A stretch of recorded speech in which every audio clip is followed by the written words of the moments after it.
बिहार में नर्सिंग को मान्यता देने के लिए नए डिजिटल प्लेटफॉर्म की शुरुआत की गई। ये डिजिटल प्लेटफॉर्म बहुत ही पारदर्शी है और संस्थान किस प्रकार से गुणवत्तापूर्ण शिक्षण और प्रशिक्षण देने का काम कर रहा है वह भी इसमें देखा जा सकता है। आज इस नए प्लेटफॉर्म के उद्घाटन के अवसर पर 5 संस्थानों को मान्यता दी गई है और मान्यता देने के लिए जो पूरी प्रक्रिया है उसकी आज विस्तृत जानकारी भी सभी लोगों को दी गई, किस प्रकार से आवेदन देना है और किस प्रकार से फाइनल अप्रूवल होगा और इसके बीच में जो सारा संचिका का मूवमेंट होगा उसका टाइम पॉइंट किया गया है।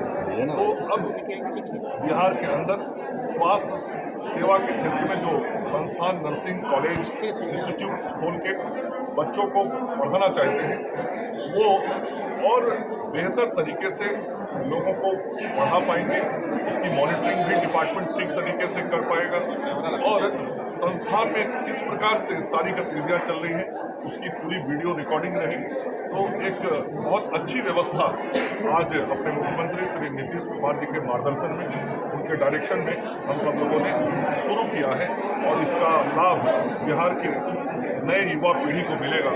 जो हमारे बेटे बेटी हैं उनको इसका लाभ मिलेगा और आगे आने वाले समय में केवल देश ही नहीं विश्व के स्तर पर भी बिहार के नर्सिंग कॉलेज के बच्चे जो पढ़ के और प्रशिक्षित होकर निकलेंगे वो अपनी सेवा दे पाएंगे। सर, ममता बनर्जी ने मुख्य चुनाव आयुक्त को पत्र लिखा और फर्जी वोटर जोड़ने का आरोप लगा रही हैं। अरे बिहार में वोटर आ रहे हैं।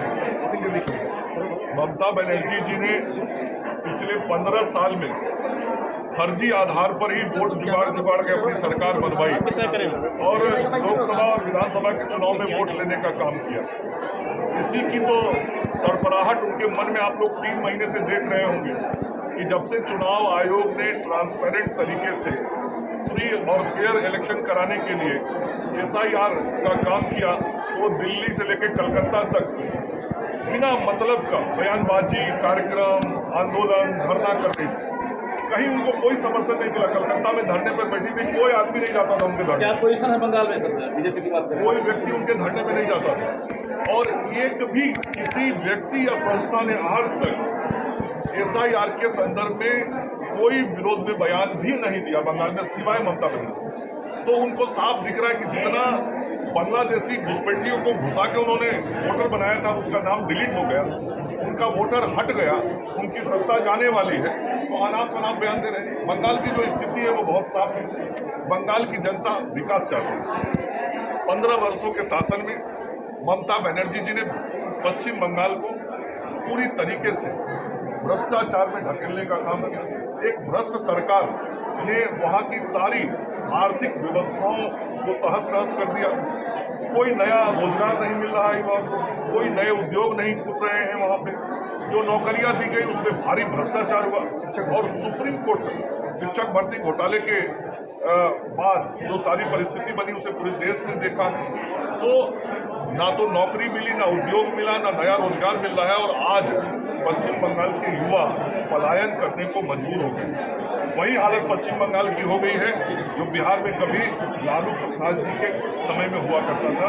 बिहार के युवाओं को पलायन करना मजबूरी था, आज पश्चिम बंगाल के युवाओं को पलायन करना मजबूरी है। इसलिए अब पश्चिम बंगाल की जनता पश्चिम बंगाल को विकसित बंगाल बनाना चाहती है। पश्चिम बंगाल में डबल इंजन का सरकार चाहती है। जो सरकार दिल्ली में वही सरकार कलकत्ता में, ताकि दोनों सरकारें मिलकर पश्चिम बंगाल को आगे ले जाएं। इसलिए नरेंद्र मोदी को पश्चिम बंगाल की जनता ने अपना समर्थन देने का मन बना लिया। अभिषेक बनर्जी भी जिस तरीके से सर, लेकिन एक सवाल है, सरकार बनेंगे क्या कार्रवाई करेंगे?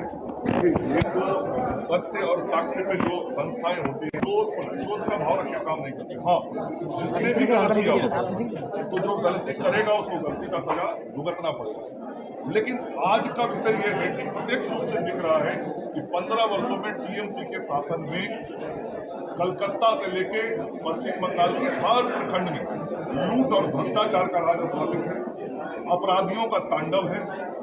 पुलिस अधिकारियों को इस तरीके से ममता बनर्जी ने वहां पे मजबूर कर दिया है कि वो TMC के वर्कर की तरह काम करते हैं। पश्चिम बंगाल में पूरा तंत्र जो सरकार का तंत्र है वो टीएमसी का तंत्र बना रहे इसका कोशिश वो कर रही है। हालांकि इसमें सफलता नहीं मिलेगी।